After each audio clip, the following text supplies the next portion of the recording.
Assalamualaikum warahmatullahi wabarakatuh. Ya, baik Bapak Ibu, saya ucapkan terima kasih atas waktu yang telah Bapak Ibu luangkan terkait dengan tugas saya selaku sebagai peserta calon guru penggerak angkatan 9. Pertama-tama marilah kita panjatkan puji dan puja syukur kehadirat Allah Subhanahu wa taala yang telah memberikan kita berbagai nikmat, yaitu nikmat iman, nikmat kesehatan, serta nikmat Islam, sehingga kita bisa berkumpul pada acara kegiatan diseminasi yang tujuannya yaitu untuk memenuhi tugas saya sebagai calon guru penggerak angkatan 9. Salawat serta salam semoga terlimpah curahkan kepada junjungan kita Nabi besar Muhammad Sallallahu Alaihi Wasallam yang telah membawa kita dari zaman kebodohan, dari zaman jahiliyah hingga pada zaman sekarang ini, zaman di mana era teknologi yang begitu sangat cepat meluas ya. Juga kita tak lupa memberikan doa kepada para sahabat, para keluarga, serta kita juga sebagai umatnya. Tak lepas juga kita memberikan doa kepada saudara-saudara muslim kita di luar sana yang sekarang telah tertimpa musibah atau peperangan. Semoga di sana teman-teman atau saudara-saudara kita di sana bisa selalu dikuatkan dalam situasi seperti itu. Baik Bapak Ibu, terkait dengan kegiatan kita kali ini, di sini nanti saya akan memaparkan tentang tugas saya selaku saya sebagai calon guru penggerak, yaitu nanti akan menyebarkan budaya positif. Namun untuk melangkah ke tahap selanjutnya, terlebih dahulu kita akan sedikit sambutan dari kepala sekolah, yaitu kepala SD Negeri 1 Cimanyangrai, dan dilanjutkan untuk beliau berkenan untuk membuka acara ini. Kepada beliau saya persilahkan.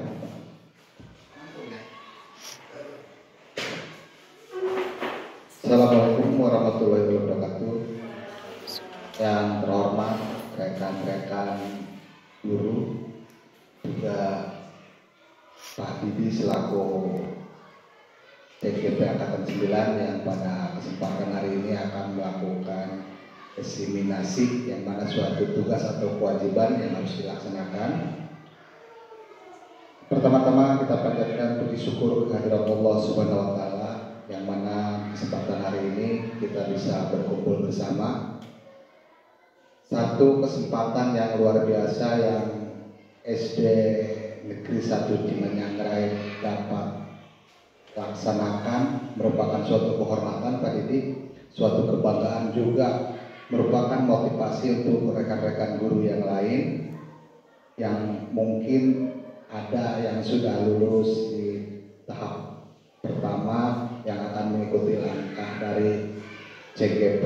Pak Didi, mari kita tetap bersemangat, jangan berputus asa.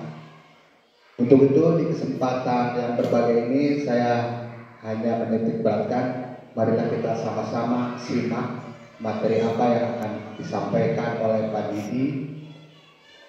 Kita bedah bersama-sama, kita dukung kegiatan ini. Semoga Pak Didi selalu lancar dalam melaksanakan tugas-tugasnya dan sampai berhasil nanti, yang mungkin banyak memakan waktu, dana dan sebagainya.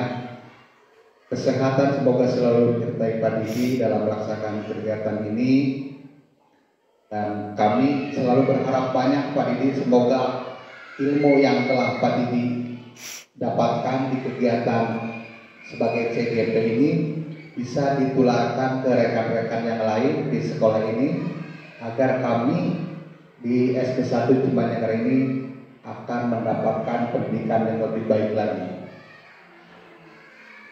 Mungkin itu yang bisa dapat saya sampaikan. dan dengan mengucapkan Bismillahirrahmanirrahim, saya buka pelaksanaan diseminasi angkatan ke-9 calon guru penggerak Bapak Didi Mulyono. Wabillahi taufiq wal hidayah. Wassalamualaikum warahmatullahi wabarakatuh. Waalaikumsalam warahmatullahi wabarakatuh. Terima kasih kepada Bapak Kepala SDN 1 Cimanyangrai atas sambutan dan telah membuka acara ini. Untuk selanjutnya yaitu adalah acara diseminasi ya Bapak Ibu. Baik Bapak Ibu, Assalamualaikum warahmatullahi wabarakatuh. Saya Didi Mulyono, guru dari SDN 1 Cimanyangrai, Kecamatan Gunung Kencana, Kabupaten Lebak, calon guru penggerak angkatan 9. Terima kasih kepada Bapak Ibu semuanya yang telah menyempatkan waktunya untuk hadir pada kegiatan kali ini.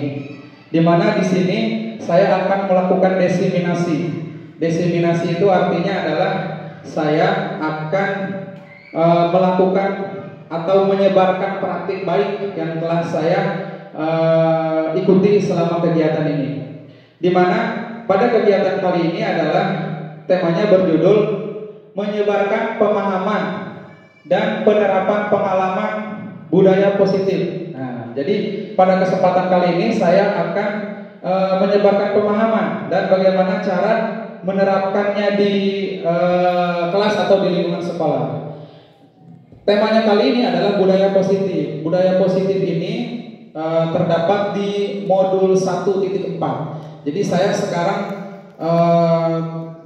telah belajar modul 1. Modul 1 itu ada turunannya. Ada modul 1.1, 1.2, 1.3. Nah, itu sudah saya lewati dan sekarang ini adalah akhir dari modul 1, yaitu 1.4. Ini adalah akhir dari modul 1. Untuk selanjutnya nanti saya akan menjalani modul 2. Nah, modul 2 juga sama, nanti ada turunannya. Kegiatan modul 1 ini kurang lebih sudah berjalan selama hampir 2 bulan. 2 bulan, kurang lebih hampir 2 bulan. Nah, saya selama dalam kegiatan modul 1 ini yaitu telah mendapatkan berbagai materi terkait tugas saya dalam kegiatan calon guru penggerak ini. Nah, salah satu kegiatan dari modul 1.4 ini yaitu budaya positif, ini melibatkan warga sekolah. Jadi warga sekolah dalam modul 1.4 ini saya melibatkan warga sekolah. Warga sekolah itu artinya dari kepala sekolah, dari rekan guru, dan dari siswa-siswi SDN kita sendiri.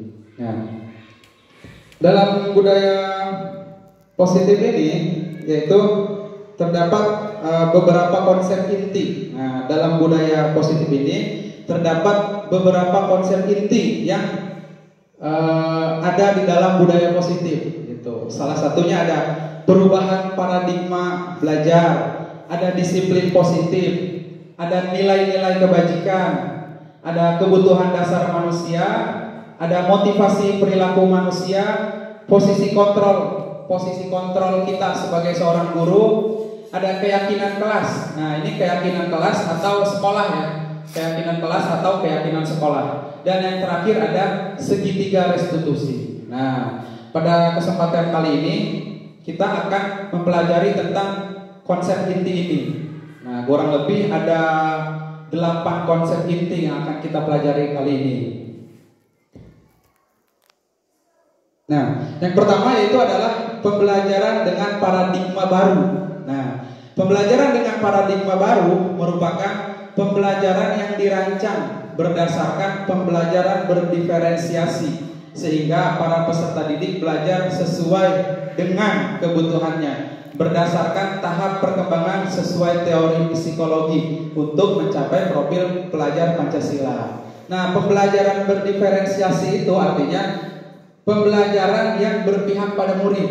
Nah, jadi kita sebagai seorang guru harus menyediakan berbagai macam alat atau berbagai macam cara untuk kebutuhan seorang guru gitu. Jadi artinya kita ini menempatkan siswa ini sebagai majikan, bos gitu. Kita sebagai pelayannya. Siswa kita ini butuh apa sih gitu ya? Siswa kita butuh apa? Siapa yang menyediakannya? Kita sebagai seorang guru. Nah, terus siswa di sini ini sendiri belajarnya itu sesuai dengan kebutuhan zaman. Nah, artinya kebutuhan zaman itu kita belajar sesuai dengan perkembangan zaman. Nah, gitu. Kalau misalkan sekarang era teknologi, berarti kita melakukan pembelajarannya sedikit atau boleh banyak untuk melibatkan teknologi itu sendiri. Kayak semacam kita belajar dengan HP kalau untuk zaman sekarang ya kan bisa dengan HP itu, atau dengan pembelajaran lewat YouTube, atau yang lebih bagusnya lagi itu ulangannya lewat online kayak semacam AMBK kan Pak Cecep ya. Nah itu termasuk dengan pembelajaran yang menggunakan teknologi. Nah pembelajaran sesuai dengan kodrat itu artinya gini. Misalkan kita sebagai seorang guru tahu nih siswa kita hobinya olahraga. Nah berarti kita akan menyelipkan atau merangkai kata-kata soal di dalam materi itu, menghubungkannya dalam bidang olahraga. Gitu, seperti itu. Tugas kita di sini sebagai seorang guru adalah menuntun. Jadi artinya kalau misalkan kita menuntun, kita mengarahkan anak untuk mencapai tujuan pendidikannya. Nah, misalkan si anak ini berbakat dalam dunia kesehatan, kita sebagai seorang guru menuntun bagaimana cara anak ini untuk sampai ke dalam bidang kesehatan, gitu. Dalam pembelajaran kesehatan kita tuntun. Artinya kalau nuntun kan kita nuntun anak. Kita di sini sebagai seorang guru. Nah, kita nuntun anak gitu ya, berbarengan. Gitu. Nuntun dengan penuh perasaan, bukan nuntunan, "Ayo, nuntun." Nah, yang ada itu nanti anak akan kehilangan arah. Jadi kita sebagai seorang guru diposisikan bagaimana caranya kita bisa membimbing anak. Nah, menuntun itu bisa diartikan dengan membimbing, mengarahkan. Jadi artinya posisi kita itu di samping, bukan kita di belakang. Kalau di belakang posisi kita nanti mendorong. Wah, itu namanya membahayakan anak gitu. Itu dalam posisinya.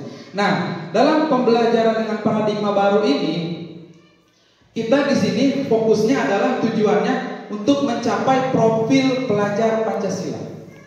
Bapak Ibu ada yang sudah pernah mendengar profil pelajar Pancasila? Ya. Sudah ya, karena itu pasti tidak asing lagi.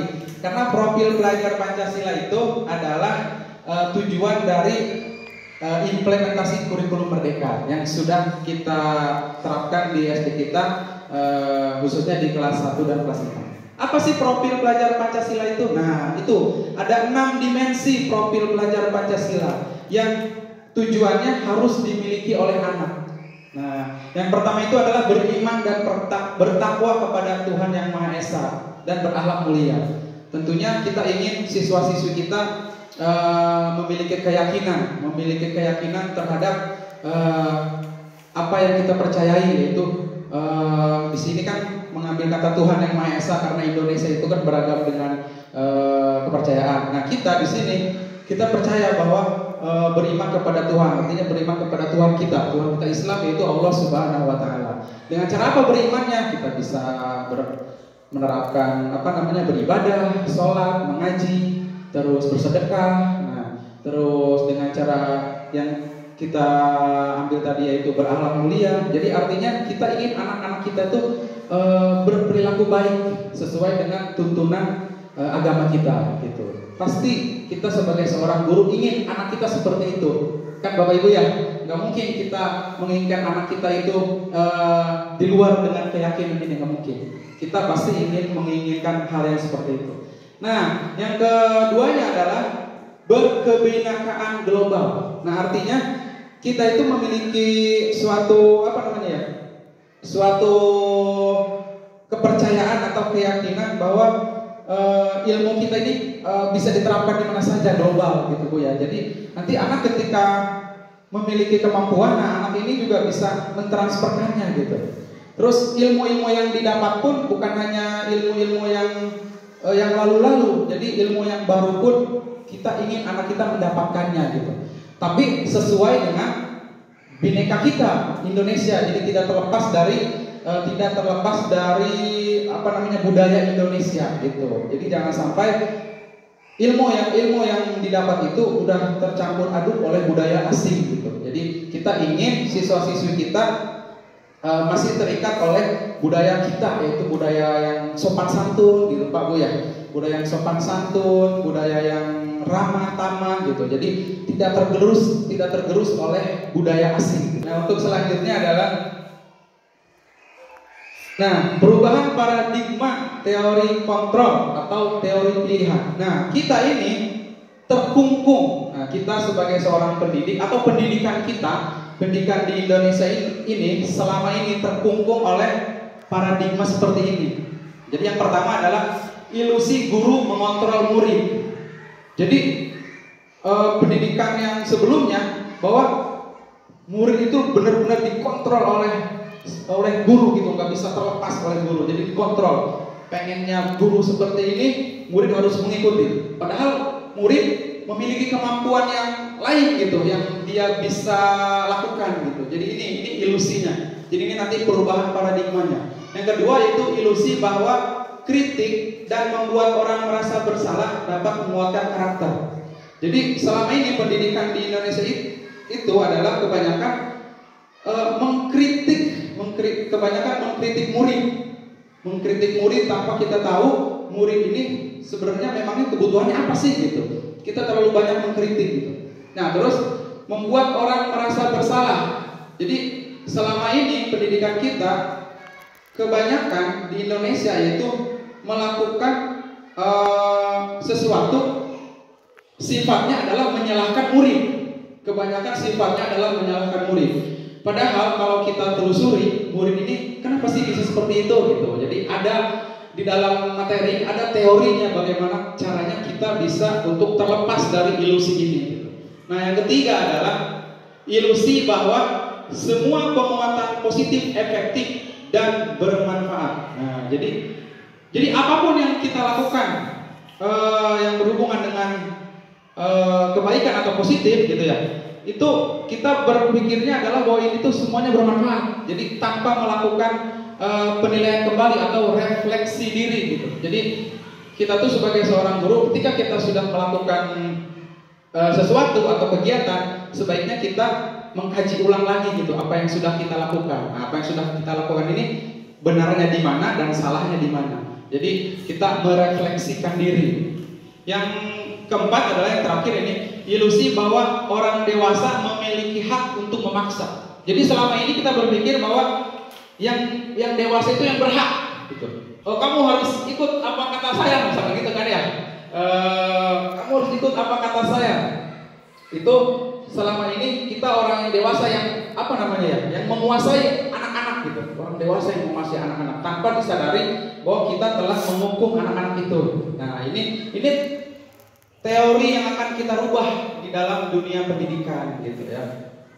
Selanjutnya adalah yang kedua adalah yaitu disiplin positif. Nah, poin yang kedua dari budaya positif adalah disiplin positif. Nah, disiplin positif berasal dari bahasa Latin yaitu disiplin yang berarti latihan atau pendidikan kesopanan dan kerohanian serta pengembangan tabiat. Secara umum, disiplin positif adalah suatu pendekatan untuk menerapkan disiplin dari dalam diri anak tanpa hukuman dan hadiah. Disiplin positif perlu diterapkan baik dalam lingkungan keluarga maupun lingkungan sekolah. Dengan menerapkan disiplin positif, diharapkan tindak kekerasan dapat dihindari. Nah, sebagai pendidik, tujuan kita adalah menciptakan peserta didik yang memiliki disiplin diri, sehingga mereka berperilaku mengacu kepada nilai-nilai kebajikan universal dan memiliki motivasi intrinsik dalam perubahan perilaku ke arah yang lebih baik. Nah, artinya gini, disiplin positif itu harus hadir pada jiwa atau diri siswa masing-masing tanpa adanya rangsangan dari luar. Contohnya seperti anak di sekolah atau di kelas, mereka melakukan kebersihan di kelas sesuai dengan jadwal piket yang telah ditentukan. Nah, kalau misalkan anak melakukan piket sesuai dengan jadwal yang ditentukan, artinya mereka itu melakukan sesuatu itu berdasarkan jadwal. Nah, berarti mereka belum paham bahwa kebersihan itu sebenarnya tanpa jadwal pun harus kita lakukan. Nah, gitu. Itu kebayang Bapak Ibu ya. Nah, itu. Kalau mereka melakukan sesuai dengan jadwal, artinya mereka hanya ikut peraturan. Nah, di luar itu mereka tidak akan melakukan. Nah, itu berarti mereka belum mempunyai disiplin positif yang hadir dalam jiwa atau diri mereka. Nah, harusnya siswa itu melakukan kebersihan walaupun ada jadwal piket, tapi mereka dengan penuh kesadaran dalam dirinya kebersihan itu wajib dan mereka melakukannya gitu. Itu berarti kita sebagai guru sudah berhasil tuh melaksanakan tugas kita, bahwa siswa ini sudah sadar gitu akan kebersihan gitu. Nah, itu Ibu ya. Nah, selanjutnya adalah memiliki disiplin diri sehingga mereka berperilaku mengacu kepada nilai-nilai kebajikan. Nah, artinya di dalam tingkah laku mereka itu mereka terikat dengan nilai-nilai kebajikan. Misalkan dalam kebersihan. Nah, kebersihan itu nilainya itu adalah sehat gitu. Pak ya, Bu ya. Kebersihan itu adalah nilainya sehat. Nah, sehat artinya berarti kita harus melakukan kebersihan. Nah, di dalam nilai kebajikan ini mereka harus yakin bahwa sehat. Di dalam kebersihan itu tertanamkan sesuatu yang sehat. Ketika mereka sudah paham bahwa kesehatan itu penting, berarti mereka akan melakukan kebersihan tanpa disuruh. Itu intinya. Nah, dan memiliki motivasi intrinsik, itu tadi keinginan atau dorongan yang ada dalam diri. Nah, tanpa ada motivasi dari luar atau dorongan dari luar gitu. Itu dari motivasi dalam dirinya sendiri. Nah, tujuannya apa? Tujuannya untuk merubah perilaku ke arah yang lebih baik. Itu tujuannya adalah mendapatkan perilaku yang lebih baik. Nah, kalau anak sudah paham akan disiplin positif, nah tentunya perilaku mereka akan berubah menjadi jauh lebih baik. Itu terkait dengan disiplin positif. Nah, adapun yang kita bahas tadi adalah nilai-nilai kebajikannya ini. Nilai-nilai kebajikan. Nilai kebajikan yang disepakati bersama, terlepas dari suku bangsa, agama, bahasa maupun latar belakangnya. Nah, nilai kebajikan ini kita rancang sendiri di sekolah ataupun di kelas. Jadi ada nilai-nilai kebajikan sekolah. Nah, di sekolah itu juga diperkecil ada nilai-nilai kebajikan kelas. Kita sepakati nilai-nilai kebajikan kelas misalkan. Nah, misalkan nilai kebajikan kelas tadi kita contohnya tadi bersih gitu. Nah, ini contoh nilai kebajikan institusi atau organisasi. Nah, ini institusi atau organisasi ini berkaitan dengan kita sebagai lembaga, itu sekolah. Nah, yaitu di sini untuk mencapai profil pelajar Pancasila, yaitu tadi. Jadi nilai-nilai kebajikannya harus beriman, bertakwa kepada Tuhan Yang Maha Esa, dan berakhlak mulia, berkebinekaan global, bergotong royong, mandiri, bernalar kritis dan kreatif. Nah, tentunya nilai kebajikan ini harus sesuai dengan profil pelajar Pancasila. Gitu. Selanjutnya yaitu, nah ini adalah turunan tadi, bagaimana turunan dari profil pelajar Pancasila tadi untuk kita terapkan di tahun-tahun mendatang gitu, program lanjutannya yaitu nilai-nilainya ada toleransi, rasa hormat, integritas, mandiri, menghargai, antusiasme, ini antusias ya, empati, keingintahuan, kreativitas, kerjasama, percaya diri dan komitmen. Ini hanya contoh Bapak Ibu ya. Nilai kebajikan itu sangat banyak. Ini hanya beberapa contoh saja. Karena nilai kebajikan itu sangat banyak. Jadi tinggal pilih kita sekolah kita mau menerapkan nilai kebajikan yang mana gitu. Jadi kita nanti memilih gitu ya untuk sekolah kita. Tentunya sesuai dengan adat dan lingkungan sekolah yang ada di sekitar kita gitu. Selanjutnya yaitu untuk mencapai contoh nilai kebajikan yang selanjutnya adalah keterampilan hidup. Nah, yaitu ini nilai kebajikan yang berdasarkan keterampilan hidup. Nah, yaitu dapat dipercaya, lurus hati, pendengar yang aktif, tidak merendahkan orang lain, dan memberikan yang terbaik bagi diri kita sendiri. Tentunya ini hanya beberapa contoh. Kalau kita akan gali lagi, pasti akan mendapatkan yang lebih banyak lagi. Seperti yang saya katakan tadi, bahwa penerapannya ini tergantung sekolah kita, adat budaya yang ada di lingkungan sekitar kita. Yang akan kita kuatkan itu yang mana gitu, tentang nilai-nilai kebajikannya. Seperti itu ya Bapak Ibu ya. Untuk selanjutnya adalah poin selanjutnya adalah kebutuhan dasar manusia. Tentunya kita sebagai manusia memiliki kebutuhan dasar. Gak mungkin kita tidak memiliki kebutuhan dasar. Pasti sebagai seorang manusia kita memiliki kebutuhan dasar. Nah, segala sesuatu yang kita lakukan untuk mendapatkan apa yang kita inginkan. Pasti sebagai seorang manusia, watak seorang manusia atau alamiahnya sebagai seorang manusia, pasti ketika kita ingin melakukan sesuatu, melakukan kegiatan sesuatu, pasti itu apa yang kita inginkan. Jadi apa yang kita inginkan pasti akan kita lakukan sebisa kita, seusaha keras kita gitu. Itu alamiahnya kita sebagai seorang manusia. Nah, seluruh tindakan yang kita lakukan memiliki tujuan tertentu, dan semua usaha terbaik yang kita lakukan adalah dalam rangka agar kebutuhan dasar kita terpenuhi dengan baik. Nah, pasti segala sesuatu yang kita lakukan pasti tujuannya untuk memenuhi kebutuhan dasar kita sebagai seorang manusia. Enggak ada manusia melakukan sesuatu tanpa tujuan apapun gitu, pasti enggak ada. Pasti itu alamiahnya adalah untuk memenuhi kebutuhan dasar kita sebagai seorang manusia. Nah, ada lima kebutuhan dasar manusia. Ada lima kebutuhan yang kita yang kita butuhkan gitu sebagai seorang manusia. Yang pertama adalah kebutuhan bertahan hidup. Nah, tentunya kita sebagai manusia ingin bertahan hidup kan Bu ya? Ingin bertahan hidup dengan cara apa?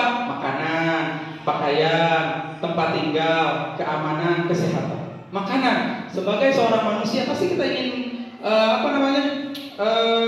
memakan sesuatu hal yang enak pasti juga kita sebagai seorang manusia pasti membutuhkan makanan. Nggak ada manusia yang tidak membutuhkan makanan, pasti itu sama. Makanya poin yang pertama adalah bertahan hidup. Pasti poin dasarnya adalah makan. Segala sesuatu apapun yang kita lakukan pasti tujuannya makan. Kan gitu Bu ya. Nah, terus pakaian. Nah, kita pas ini udah jelas dasar kebutuhan kita, ini mah dasar banget ya. Soalnya kita kemanapun ya pasti berpakaian gitu manusia itu kan ya. Apalagi terkait dengan kita sebagai seorang yang beragama kan begitu Bu ya. Yang selanjutnya adalah tempat tinggal. Pasti kita memiliki tempat tinggal. Setiap manusia keinginannya pasti berbeda-beda. Ada yang pasti memiliki motivasi untuk tempat tinggal yang sangat layak gitu ya. Jadi yang sangat pasti tujuannya seperti itu. Ada keamanan. Nah, kita sebagai manusia juga pasti ingin merasakan keamanan, nyaman gitu ya. Dan sehat tentunya. Kita ingin tubuh kita ini sehat. Yang kedua ada kasih sayang dan rasa diterima. Setelah kebutuhan bertahan hidup ini sudah tercukupi, sebagai seorang manusia pasti kita ingin disayangi kan gitu. Gak mungkin kita sebagai seorang manusia tidak ingin disayangi. Dan rasa ingin diterima. Nah, ingin disayangi ini pasti semuanya sudah paham ya, bahwa tanpa kasih sayang apalah arti dunia ini. Kan seperti itu ya Bapak Ibu ya. Dan rasa ingin diterima ketika kita masuk ke situasi apapun, ke pergaulan apapun gitu ya, ke institusi atau lembaga apapun, pasti kita manusiawi kita tuh ingin diterima di tempat ini gitu. Nah, gitu, itu seperti itu ya Bapak Ibu ya. Yang ketiga adalah penguasaan. Jadi manusia itu di dalam dirinya itu keinginannya pasti ada rasa ingin berkuasa gitu. Pasti ada rasa ingin berkuasa. Contohnya seperti apa? Ya namanya manusia pasti dia tidak ingin direndahkan gitu. Dia pasti ada keinginan untuk berkuasa supaya tidak ingin direndahkan seperti itu. Misalkan harga diri. Nah, harga diri manusia pasti tidak mau harga dirinya direndahkan gitu. Keinginan untuk dianggap, memimpin. Setiap manusia pasti ingin memimpin. Nah, gitu. Entah itu laki-laki atau perempuan, pasti di dalam dirinya itu ada motivasi untuk memimpin, berprestasi. Nah, tentunya ini berprestasi itu berkaitan dengan dunia pendidikan, ingin diakui dan didengar. Yang keempat adalah kebebasan. Nah, ini manusia juga pasti ingin bebas, nggak mau terkungkung, nggak mau dia itu melakukan sesuatu itu tanpa disebutnya dikungkung gitu, dikurung. Nggak mau, pasti naluri sebagai seorang manusia itu pasti ingin bebas, mandiri contohnya. Jadi apapun kita lakukan sendiri, gitu ya. Itu pasti. Terus memiliki pilihan, mencoba hal baru. Nah, manusia pasti ingin selalu mencoba hal baru. Mampu mengendalikan arah dirinya. Nah, jadi kita nih harus bisa mampu mengendalikan arah diri kita, jangan sampai kita tersesat, gitu ya. Yang terakhir adalah setelah semua ini kita tercukupi, nah yang terakhir adalah manusia pasti ingin dalam dirinya itu senang. Gak mungkin manusia itu ingin sedih, gak mungkin. Itu di luar perkiraan kalau manusia itu ingin sedih. Manusia itu ingin senang pasti. Segala macam tingkat kegiatan apapun pasti manusia ingin sedih, ingin senang.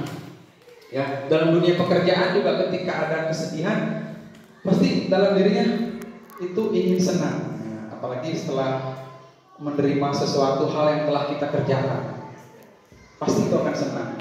Terus di sini ada sifat manusianya, ada bermain, humor, dan tertawa dan antusias. Itu adalah kesenangan. Itu adalah poin dari kesenangan. Ini adalah 5 kebutuhan dasar manusia yang di dalam diri manusia ini pasti terdapat ini. Gak mungkin di dalam diri manusia ini tidak terdapat ini. Ini suatu kemustahilan. Pasti di dalam diri manusia ini terdapat seperti ini. Entah itu manusia itu sudah mendapatkannya atau belum mendapatkannya. Tapi terlepas dari itu, di dalam diri manusia, di dalam diri atau nalurinya manusia pasti terdapat 5 kebutuhan dasar ini. Yang selanjutnya adalah motivasi perilaku manusia. Nah, motivasi perilaku manusia itu ada 2, ada motivasi dari dalam, ada motivasi dari luar. Nah, kita akan lihat ini. Yang pertama ada untuk menghindari kenyamanan atau hukuman. Yang selanjutnya adalah untuk mendapatkan imbalan atau penghargaan dari orang lain. Nah, kalau misalkan manusia motivasinya itu 2 yang biru ini, yaitu untuk menghindari kenyamanan atau hukuman, untuk mendapatkan imbalan atau penghargaan dari orang lain, itu motivasinya masih ada motivasi dorongannya dari luar. Contohnya gini, siswa kita suruh untuk maju ke depan, misalkan, ayo siapa yang berani maju ke depan, nanti bapak kasih kamu pulang duluan. Nah, gitu kan ya, maju siswa. Nah, artinya siswa maju itu ke depan bukan atas kemauannya sendiri, karena atas imbalan atau penghargaan. Apa imbalan penghargaannya?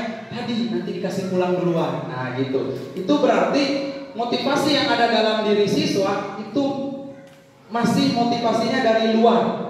Dari luar, karena beberapa ini nih, karena imbalan ini, ada penghargaan, bukan dari dirinya sendiri.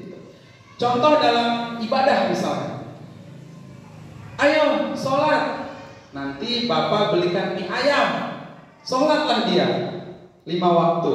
Nah, itu artinya ketika dia melakukan itu, dalam dirinya itu belum ada motivasi. Itu dorongannya dari luar. Dari mana? Dari mie ayam tadi imbalan. Oh, mau sholat nih, nanti dibeli mie ayam sama bapak. Nah, itu adalah dorongan dari luar.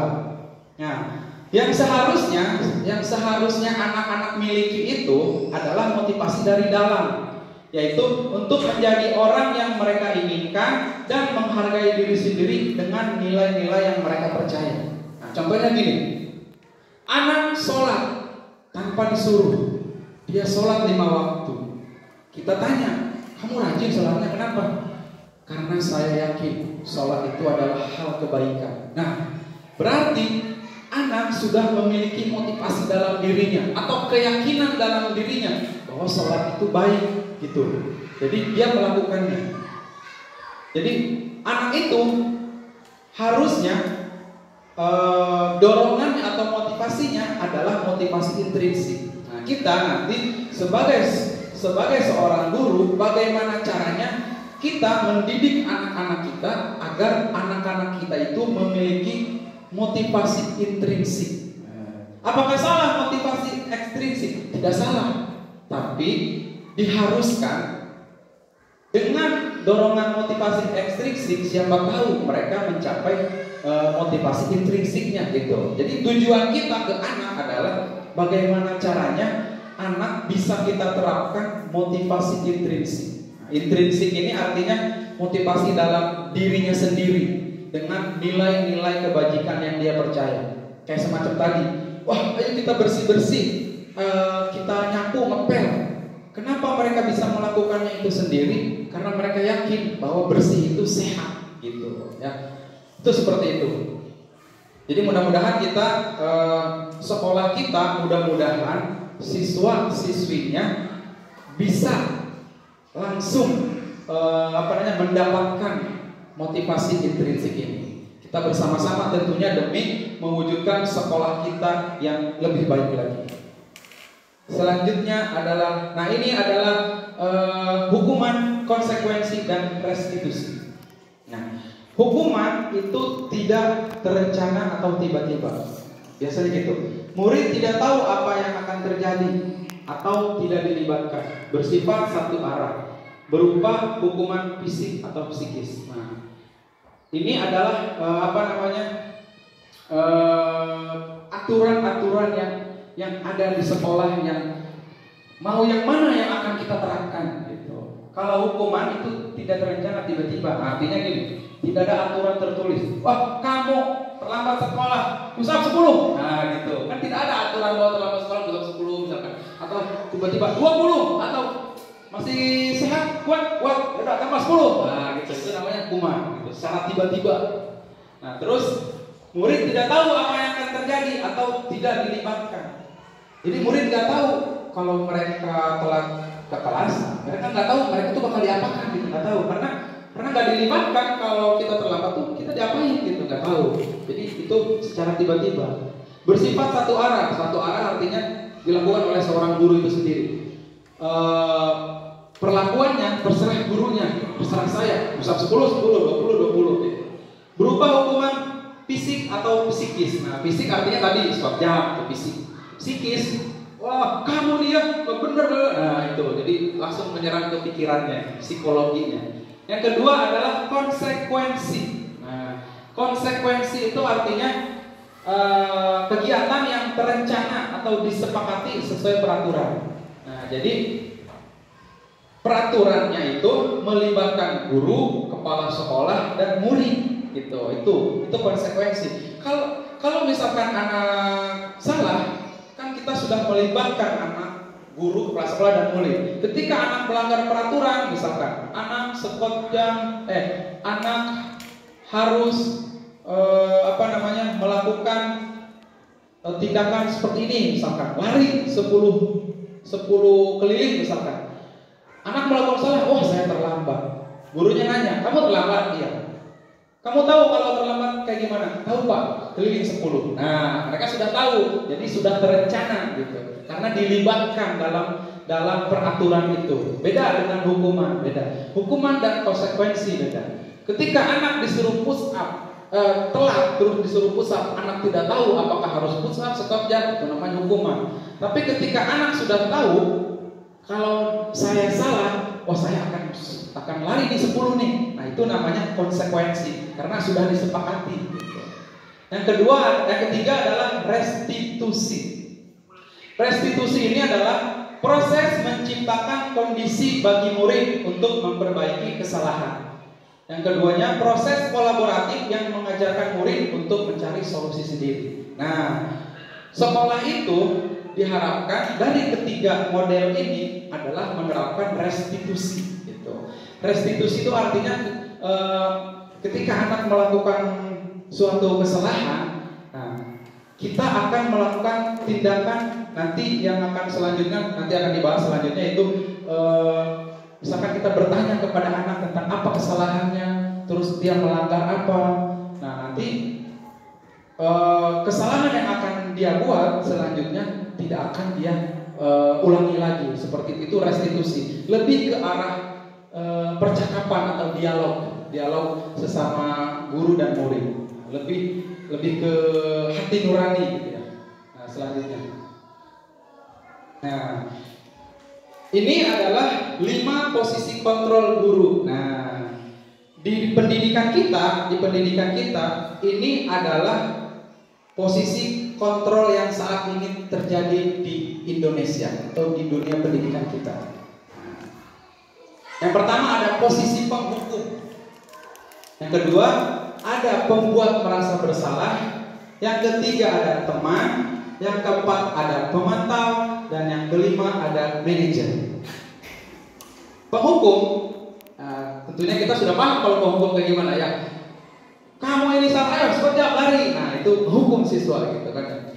Pembuat merasa bersalah, nanti kalau anak merasa melakukan kesalahan, kamu ya melakukan kesalahan mulu, kamu emangnya nggak kasihan nih sama bapak sama ibu nih, sudah ngajar kamu, sudah didik kamu. Nah nanti dia merasa bersalah. Oh iya ya saya salah gitu. Nah, itu pembuat merasa bersalah. Ada sebagai teman, nah, guru posisinya sebagai teman. Ada sebagai teman, terus ada sebagai pemantau dan manajer. Nah, 5 posisi kontrol ini yang guru miliki ini yang saat ini ada di pendidikan Indonesia. Nah, tentunya kalau kita berkaca pada diri kita berada di yang posisi yang mana nih ya? Gitu ya. Kita berada di posisi yang mana ya? Apakah saya ini penghukum, buat merasa bersalah, teman, pemantau atau manajer? Nah, saya selama melakukan pelatihan ini, Bu ya, Pak ya, saya jujur kepada tim asesor, tim fasilitator dan tim PP pengajar praktik bahwa saya kebanyakan sebagai penghukum, Pak. Saya penghukum terus gitu. Dan setelah belajar ini, mudah-mudahan posisi saya berubah. Gitu. Posisi saya berubah. Saya terus terang, saya kebanyakan sebagai penghukum. Ini materi ini menyadarkan saya di mana saya berada gitu sebagai seorang guru. Oh ternyata saya berada di posisi penghukum ternyata. Dan ketika saya kebanyakan berada di posisi penghukum, itu ternyata salah. Karena ngehukum terus hobinya kan gitu ya. Ternyata banyak di posisi kontrol seorang guru itu. Nah, dalam posisi kontrol 5 posisi kontrol seorang guru ini diharapkan tentunya Ibu ya, diharapkan kita sebagai guru itu adanya di posisi seorang manajer. Nah, posisi seorang manajer gitu. Ini diharapkan. Saya juga kayaknya belum nyampe gitu ke posisi manajer karena masih terus berlatih bagaimana caranya bisa nyampe ke posisi manajer. Soalnya dari 5 ini yang saya tadi bilang, saya kebanyakan itu adalah posisi penghukum dan sedikit dari pembuat merasa bersalah itu saya kayaknya gitu. Nah selanjutnya adalah, nah ini ada contoh penerapan 5 posisi kontrol guru. Nah ada kasus nih, siswanya sering bolos sekolah, ada kasus. Nah kalau misalkan posisi penghukum, siswanya bolos sekolah, kamu nih bolos sekolah, hormat pada bendera selama 1 jam. Nah itu posisi penghukum. Nah terus yang kedua, posisi pembuat merasa bersalah.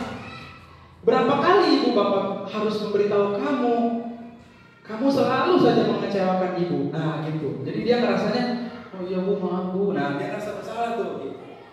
Nah ini ada posisi penghukum, ada posisi pembuat merasa bersalah, dan selanjutnya ada sebagai teman. Ada siswa bolos sekolah nih. Kalau sebagai teman seperti ini contohnya. Ini contoh ya Bapak Ibu ya, yang saya bikin. Ayo dong, ikutin aturan sekolah. Tolong bantu Bapak Ibu. Ya sudah, tidak apa-apa. Lain kali jangan diulangi lagi ya. Nah, itu posisi kita memposisikan diri sebagai teman, gitu, sebagai seorang teman. Nah kalau memantau, kamu sudah melanggar peraturan sekolah, kamu tahu konsekuensinya. Pada jam istirahat, kamu tetap di kelas dan jangan diulangi. Gitu. Itu adalah posisi pemantau. Pantau saja udah. Gitu. Yang terakhir adalah posisi seorang manajer. Nah posisi ini yang seharusnya guru capai, guru miliki. Kamu tahu kesalahan kamu apa? Kira-kira bagaimana cara kamu memperbaikinya? Oh iya Pak, saya tahu kesalahan saya apa. Saya telah melanggar bolos sekolah. saya memperbaikinya, saya akan bangun pagi-pagi misalkan. Saya akan bangun pagi-pagi dan saya akan rajin sekolah. Saya tidak akan pernah bolos. Itu misalkan ini contoh dari posisi seorang manajer. Nah, selanjutnya, ini ada apa namanya? Pertanyaan pemantik gitu ya. Posisi kontrol apakah aku nih? Kan tadi kita sudah belajar posisi kontrol loh ya. Ada posisi kontrol penghukum, pembuat merasa bersalah, teman, pemantau, dan manajer. Nah, kalau perkataannya kayak gini nih, guru nih, perkataannya kayak gini. Saya kecewa sekali dengan kamu. Itu posisi kontrol apa itu? Mantau. Apa kira-kira? Teman. Bapak sama ibu kecewa sama kamu. Nah, itu pembuat merasa bersalah. Misalkan bapak sama ibu kecewa sama kamu.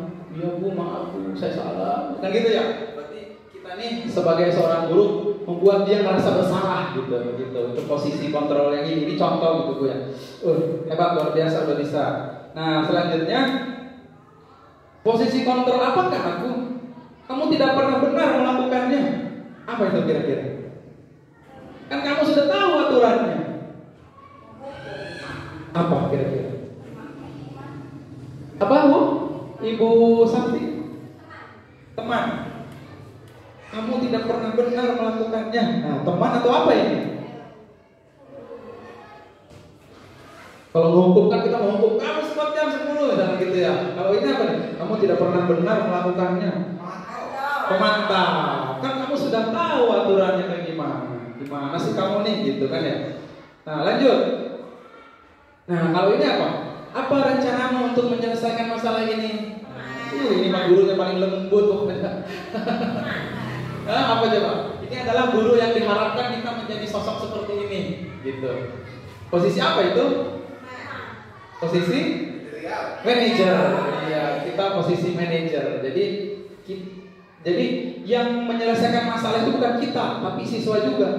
Kamu ini udah salah. Kira-kira bagaimana cara memperbaiki kesalahan kamu? Oh bu, saya harus ini, saya harus itu. Nah, jadi kita cuma mendampingi, membimbing anak biar tercapai tujuannya, biar menjadi ke arah yang lebih baik lagi. Ini adalah posisi manajer.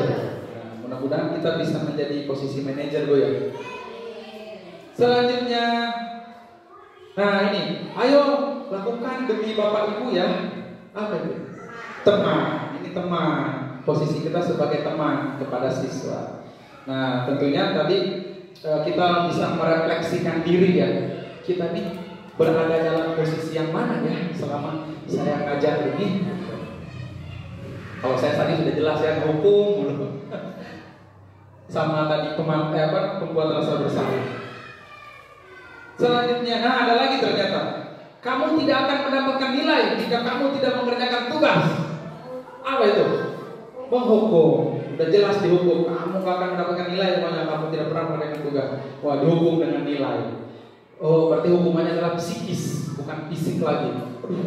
Saya gak akan dapat nilai nih, gitu. Ya.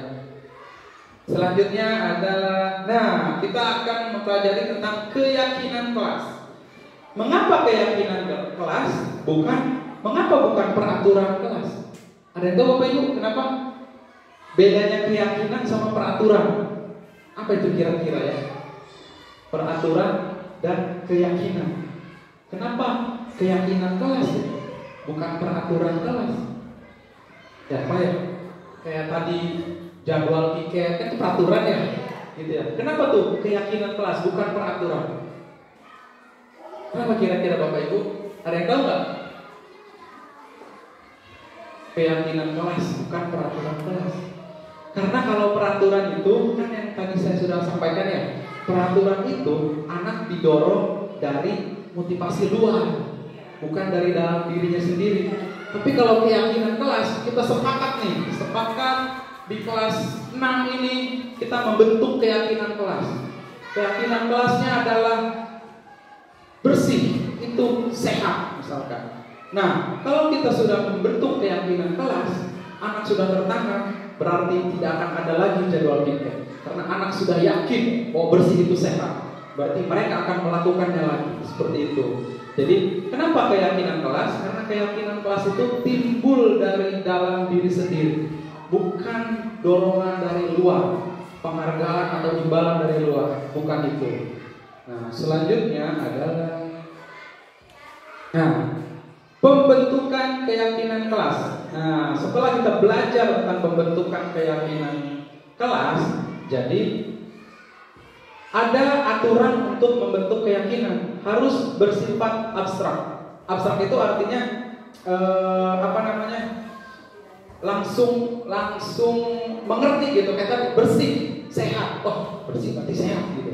Terus berupa pernyataan universal. Universal itu artinya satu kata ini maknanya luas.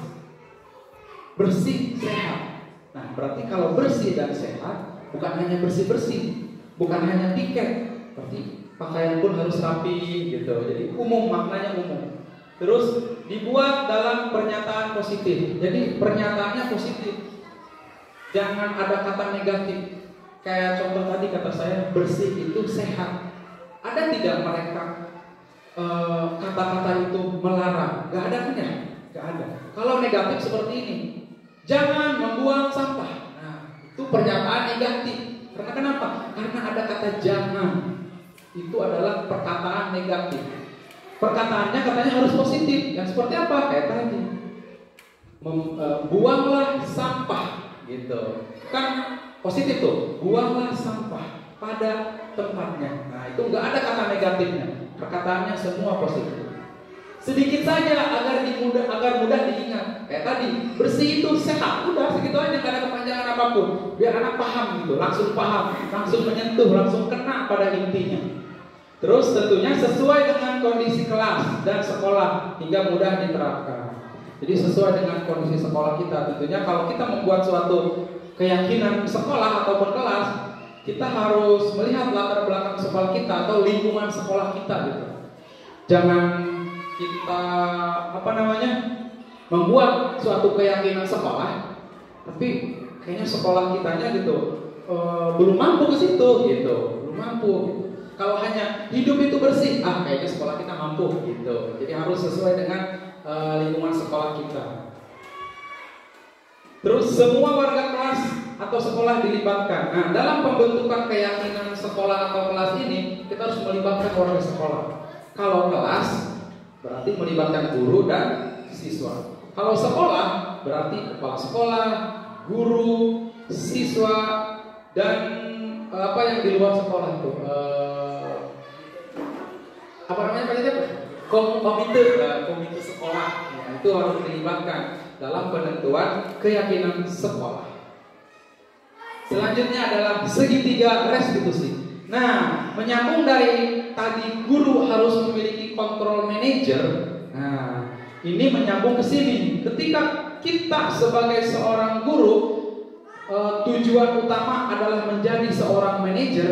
Ini adalah langkah yang harus dilakukan seorang guru. Seorang guru yang sudah memiliki posisi kontrol manajer. Nah, ada segitiga restitusi. Segitiga restitusi itu artinya suatu proses dialog yang dijalankan oleh guru agar dapat menghasilkan murid yang mandiri dan bertanggung jawab. Nah, ini ada tahapan. Ini ada tahapan dari segitiga restitusi. Yang pertama adalah menstabilkan identitas. Yang kedua, memvalidasi tindakan yang salah. Yang ketiga, menanyakan keyakinan. Nah, nanti akan ada di langkah selanjutnya. Apa itu validasi? Nah, menstabilkan identitas. Ini adalah menstabilkan identitas. Ini adalah langkah yang pertama. Langkah yang pertama kita tuh harus menstabilkan identitas dulu, yaitu berdasarkan prinsip membuat kesalahan adalah bagian dari proses pembelajaran. Misalkan anak nih telah melakukan kesalahan, kayak tadi bolos sekolah atau sering mengganggu temannya. Nah, langkah yang pertama kita sebagai seorang guru, posisi kontrol kita manajer, kita harus menstabilkan identitasnya. Jadi membuat anak tenang dulu gitu Pak, ya Bu. Membuat anak tenang dulu gitu. Yang pertama adalah dengan ini adalah contoh kata-katanya. Contoh kata-kata seorang guru untuk menstabilkan identitas. Menstabilkan identitas artinya membuat anak itu tenang. Jadi jangan ujuk-ujuk anak lagi bermasalah gitu. Kitanya langsung serok, wah, jadi biar anak tenang dulu gitu. Nah ini contoh perkataannya. Berbuat salah itu tidak apa-apa. Tidak ada manusia yang sempurna. Saya juga pernah melakukan kesalahan seperti itu. Kita bisa menyelesaikan ini. Bapak Ibu tidak tertarik mencari siapa yang salah, tapi Bapak Ibu ingin mencari solusi. Kamu berhak merasa begitu, merasa marah, kamu berhak. Apakah kamu sedang menjadi teman yang baik buat dirimu sendiri? Jadi kita kalau ada anak bermasalah, kita tanya dulu, kenapa? Saya ini, dengerin dulu kan ya. Oh, nggak apa-apa. Kamu nggak apa-apa kok, kamu marah-marah kayak gitu, wajar. Kan kamu udah diejek, kan gitu ya. Jadi kita tenangkan dulu tuh anak-anak gitu. Baru nanti kita ke intinya ketika anak sudah tenang gitu. Nah, selanjutnya adalah memvalidasi tindakan yang salah. Ketika kita sudah berhasil menstabilkan identitas anak, baru kita fokus ke permasalahan. Nah, memvalidasi tindakan yang salah. Di sini adalah berdasarkan prinsip setiap perilaku berupaya memenuhi suatu kebutuhan tertentu. Jadi baru kita nih menanyakan, benar nggak kamu nih berbuat salah gitu? Benar nggak apa yang kamu lakukan seperti itu? Nah ini contoh kata-katanya. Padahal kamu bisa melakukan yang lebih buruk dari ini. Nah, contohnya misalkan dia berantem, ngedorong, gitu ya, ngedorong temannya, wah, terus dipanggil sama kita. Kamu tadi kenapa? Aku ngedorong bu, aku ngedorong si itu. Nah, perkataannya adalah, ya nggak apa-apa, kamu ngedorong. Yang ibu khawatirkan kamu lebih dari mendorong, memukul atau menendang. Nah itu memvalidasi tindakan yang salah. Kamu pasti punya alasan kenapa ngelakuin seperti itu, gitu ya. Jadi nanya, oh kenapa kamu ngedorong? Apa alasannya? Gitu, ditanya gitu. Kamu patut bangga pada dirimu sendiri karena kamu telah melindungi sesuatu yang penting buatmu. Nah, gitu kan tadi kan bu saya dilelece, kan biasa anak-anak saya. Saya dilelece makanya saya dorong. Nah ini jadi perkataan yang buat menenangkan buat memvalidasi tindakannya gitu. Kamu boleh mempertahankan sikap itu, tapi kamu harus menambahkan sikap yang baru. Kamu tadi kan kayak gitu tuh, mendorong. Nah, kamu harus minta maaf gitu. Udah mendorong, harus minta maaf. Gitu. Jangan tambah berantem lagi gitu. Nah, itu adalah memvalidasi tindakan yang salah. Selanjutnya adalah menanyakan keyakinan. Nah, setelah tadi semuanya tahapannya sudah dilalui, barulah kita menanyakan keyakinan. Itu berdasarkan prinsip teori kontrol, bahwa pada dasarnya kita termotivasi secara intrinsik. Jadi di dalam menanyakan keyakinan ini, kan tadi dia telah berbuat salah. Kira-kira kamu berbuat salah, kamu melanggar keyakinan apa yang sudah kita buat? Tadi saya mendorong bu, kamu melanggar keyakinan apa? Iya, keyakinan kita kan kasih sayang, harus saling menyayangi sesama teman. Saya sudah melanggar itu bu. Nah gitu, itu menanyakan keyakinan. Tapi keyakinan yang sudah disepakati. Nah apa nilai-nilai umum yang telah disepakati? Kayak tadi tuh, emang kelas kita tuh nilai-nilainya apa? Sebutkan gitu. Jadi mengingat kembali nilai-nilai yang telah disepakati. Apa bayangan kita tentang kelas yang ideal? Ini contohnya Bapak Ibu ya, contoh pertanyaannya ketika kita menghadapi murid yang memiliki masalah gitu. Kamu mau jadi orang yang seperti apa? Kan kita nanya lagi kan, udah mendorong ini. Emang kamu mau jadi orang yang kayak gimana? Biasa menjadi orang baik bu. Maafin saya ya. Pokoknya bagaimana caranya kita bisa menerapkan segitiga restitusi ini terhadap anak. Gitu. Selanjutnya adalah, ini adalah contoh. Tadi Bapak mendapat laporan dari sehat. Ini adalah contoh yang saya buat terkait penerapan segitiga restitusi. Nah, jadi berdasarkan poin-poin segitiga restitusi, tidak keluar jalur dari langkah-langkah itu. Nah, ini udah saya buat, contohnya udah saya kirim juga ke LMS. Ini contohnya Bapak Ibu. Habis, katanya kamu berantem sama si Robi. Iya Pak, terus saya kesel sama si Robi. Loh, kenapa emangnya kok kesel? Tuh Pak, si Robi selalu mengganggu saya kalau lagi mengerjakan tugas. Kadang suka mengajak nama orang tua saya. Ya udahlah saya marah. Oh begitu. Wajarlah kalau kamu kesel atau marah. Bapak juga pasti kesel sih kalau diganggu dan diejek seperti itu. Terus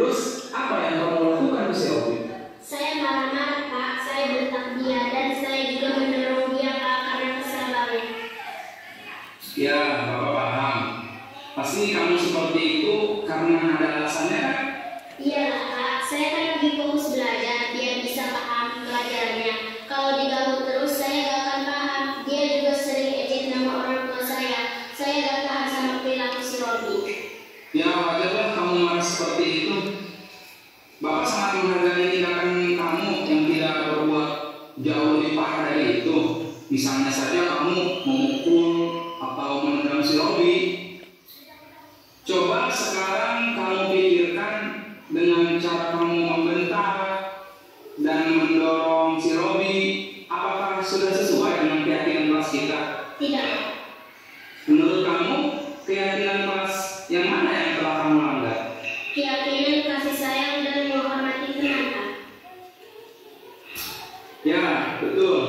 Menurut kamu, kasih sayang dan menghormati teman itu penting nggak? Penting Kak. Nah, kalau menurut kamu penting, keyakinan apa yang harus kamu? Baik Bapak Ibu, itu adalah contoh penerapan segitiga restitusi yang sudah saya lakukan. Diharapkan dari modul ini bahwa guru-guru itu ke depan bisa menjadi guru yang menerapkan segitiga restitusi dengan posisi kontrolnya yaitu seorang manajer gitu ya. Di samping tadi ada 4 posisi kontrol yang sebelumnya itu ada penghukum, ada pembuat merasa bersalah, ada apalagi tadi teman sama pemantau. Nah itu. Tapi diharapkan guru itu menjadi sosok seorang manajer gitu ya. Ya, selanjutnya adalah penutup. Dalam program penerapan program disiplin positif ini, hendaknya guru memiliki standar kepribadian profesional dan sosial yang baik, di mana guru mampu merefleksi dirinya dalam posisi kontrol saat ini. Gitu. Jadi kita nih berefleksi tadi yang tadi saya jelaskan, kita sekarang berada di posisi kontrol yang mana ya? Gitu. Jadi kita merefleksi diri. Oh ternyata saya berada di posisi hukum gitu ya. Jadi harus merefleksikan. Oh berarti saya harus bertindak sebagai seorang manajer. Kalau misalkan belum mampu menjadi seorang manajer, menjadi teman atau pemantau. Tapi tujuan akhirnya adalah guru menjadi seorang manajer gitu ya. Bagaimana perjalanan sosial efek di mana guru mampu merefleksi dirinya dalam posisi kontrol saat ini. Bagaimana perjalanan dirinya menjadi sebagai among itu adalah manajer tadi, yang menuntun, tentunya menuntun murid-muridnya menjadi insan yang mandiri, merdeka dan bertanggung jawab. Nah ini tentunya kata-kata ini adanya adalah berdasarkan kata-kata yang ada di Standar Nasional Pendidikan Indonesia. Nah sebelum kita beralih ke mengakhiri pertemuan ini, ada yang ingin Bapak Ibu sampaikan terkait dengan materi yang tadi sudah saya sampaikan, atau ada yang berpendapat, atau ada yang ingin mengungkapkan bahwa saya ternyata berada dalam posisi ini ya gitu. Ternyata saya berdiri setelah melihat ini ternyata saya lebih ke mantap ya gitu. Silakan Bapak Ibu kalau misalkan ada yang mau berpendapat.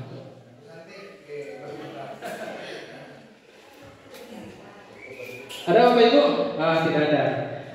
Di sini di materi ini tentunya bagaimana caranya kita menjadi seorang guru yang bisa menuntun ya Bapak Ibu ya, bisa menuntun anak untuk mencapai kodratnya. Kodratnya itu artinya adalah sesuai dengan kodrat zaman dan sesuai dengan kodrat alamnya. Untuk apa? Untuk mencapai tujuan pendidikan yang jauh lebih baik lagi. Karena sesuai dengan apa kata Ki Hajar Dewantara, pelopor pendidikan kita di Indonesia, yaitu seorang guru itu harus menjadi seperti seorang petani. Petani. Kenapa kita diibaratkan menjadi seorang petani? Karena kitalah yang bisa merubah benih atau pohon ini menghasilkan tumbuhan atau buah yang baik. Bagaimana caranya? Kita seorang guru harus bisa menyediakan pupuk yang baik, disiram tiap hari gitu. Jadi kita diibaratkan seperti petani. Kita tiap hari anak-anak, kita bimbing tiap hari. Tujuannya apa? Untuk menjadi anak yang lebih baik lagi, yaitu sesuai dengan kodrat alam dan kodrat zamannya, yang tujuan akhirnya adalah menjadi profil pelajar Pancasila yang seperti tadi, berketuhanan yang Maha Esa, berakhlak mulia, berkolaborasi, mandiri, aktif. Itu siswa yang kita harapkan. Baik Bapak Ibu, terima kasih telah bisa menyimak materi ini secara keseluruhan. Semoga kita bisa menjadi seorang pendidik yang jauh lebih baik lagi, dan kita bisa menjadikan siswa-siswi dan sekolah kita menjadi sekolah yang berkualitas. Kurang lebihnya saya memohonkan maaf. Terima kasih. Wassalamualaikum warahmatullahi wabarakatuh.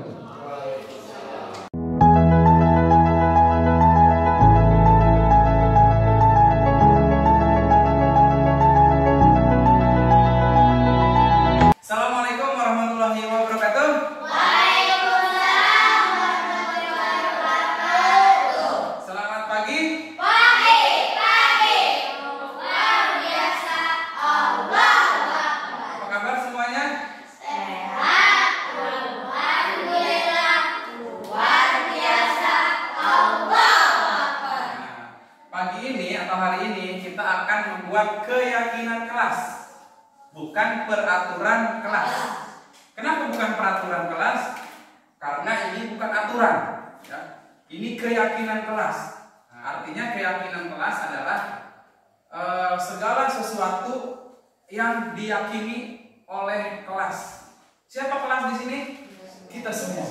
Nah, jadi nilai-nilai yang kita yakini.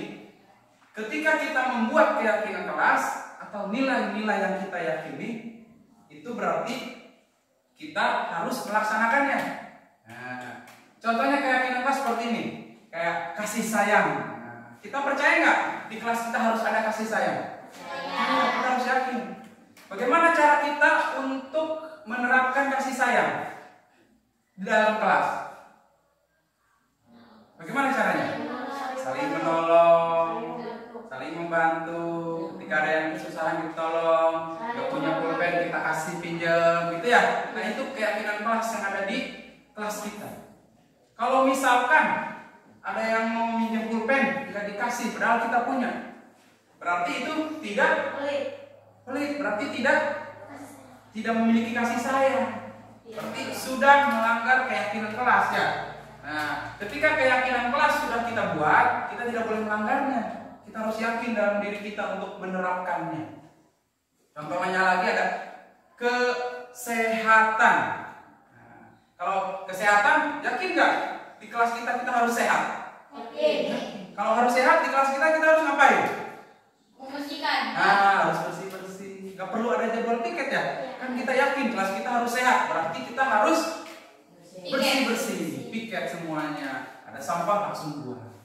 Kesehatan, kebersihan, sama kan ya? Nah, kali ini kita akan membuat keyakinan kelas. Nilai-nilai yang kita percaya, yang akan kita terapkan di kelas kita tercinta. Paham ya? Nah, nanti akan Bapak bagikan kertas warna-warni untuk kalian buat keyakinan kelas. Kalian pikirkan saja keyakinan kelas yang akan kalian buat apa? Oh, tadi kan saya udah, aku ingin kelas aku tuh apa ya? Orang-orangnya baik misalkan, ya kan ya? Nah, berarti kalau di kelas harus bertanggung jawab misalkan, ya kan ya? Tanggung jawab, mandiri misalkan, gitu kan ya? Nah, itu nanti kalian pikirkan keyakinan kelas yang akan kalian buat, terus kita sepakati nih. Setuju nggak nih kelas kita harus sehat? Setuju. Kita yakin.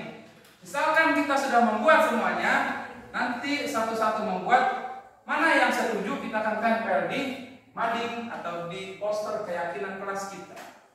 Paham ya? Nah, Bapak akan bagikan kertasnya. Ini akan bagikan satu-satu kertas ini. Nanti keyakinan yang kalian buat tulis di sini ya.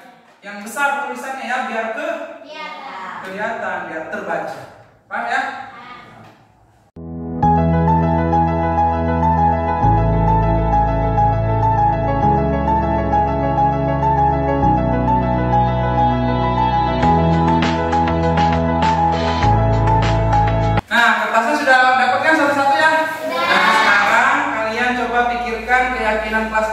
akan kita buat. Yo, sekarang tulis pakai pulpen ya.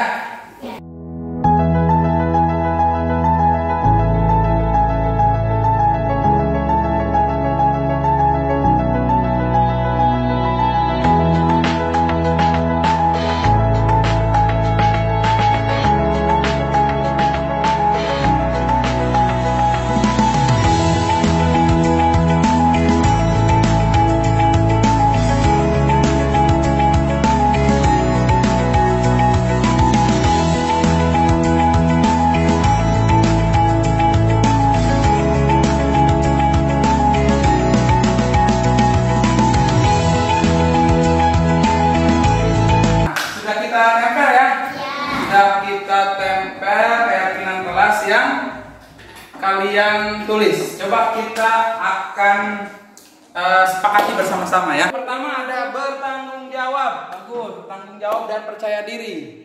Yang kedua ada kasih sayang. Yang ketiga ada baik. Yang keempat ada menjaga keamanan. Luar biasa. Yang kelima ada sehat. Yang keempat ada menjaga kebersihan. Menjaga kebersihan. Percaya diri dan menghormati. Benar. Bagus. Mandiri. Menjaga kesehatan. Nah, keyakinan yang kelas yang kita sepakati ini kan sama ya, menjaga kesehatan ya. Berarti ada 1, 2, 3, 4, 5, 6, 7, 8. Ada 8 keyakinan kelas yang akan kita sepakati. Setuju semuanya? Setuju. Kalau setuju nanti kalian akan tanda tangan di sini ya. Tanda kalau kita sepakat. Nah, masing-masing taruh pegang pulpennya.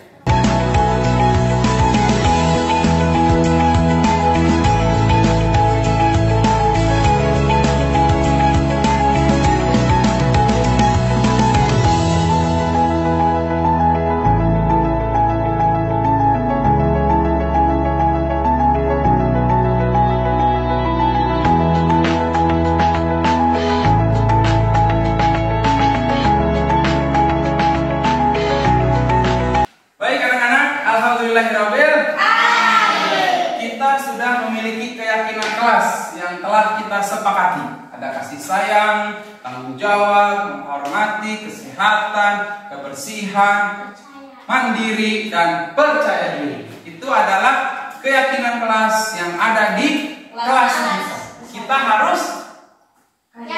Kita harus melaksanakannya, meyakininya. Paham ya? Jangan sampai kesepakatan yang telah kita buat itu dilanggar. Paham semuanya? Nah, mudah-mudahan dengan keyakinan kelas ini, kelas kita menjadi jauh lebih baik lagi, jauh lebih hebat, lebih berkualitas. Paham ya? Janji bakal melaksanakannya? Janji. Oke, terima kasih. Hari ini kita telah membuat keyakinan kelas dan kita akan melaksanakannya dan menerapkannya di sekolah kita. Cukup sekian keyakinan kelas ini dan nanti ke depan kita akan membuat sesuatu lagi. Terima kasih. Wassalamualaikum warahmatullahi wabarakatuh. Waalaikumsalam.